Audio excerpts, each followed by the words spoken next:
সিমুইয়ের পায়েস কার কার প্রিয় বলো তো? আমাদের আবার খুব প্রিয়। শুভদীপ তো এমনি নর্মালি পায়েস যেটা হয় চালের, তার থেকে সিমুইয়ের পায়েস বেশি পছন্দ করে। ফ্রিজে আমার একটুখানি দুধ ছিল, তো ভাবলাম যে আজ সকাল সকাল একটুখানি সিমুইয়ের পায়েস বানাই।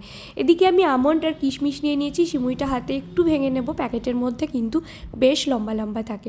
দুধটা ফুটে আসলে আমি এলাচ দারচিনি দিয়ে ভালো করে ফুটিয়ে এবার আমি নামিয়ে রেখে দিয়েছি, একটু ঠান্ডা হতে দিয়েছি। এদিকে অন্য একটা ফ্রাই প্যানে অল্প একটু ঘি নিয়ে তার মধ্যে আমন্ড কিশমিশটা একটু ভাজা ভাজা করে নিলাম। এর মধ্যে সিমুইটা ঢেলে দেবো।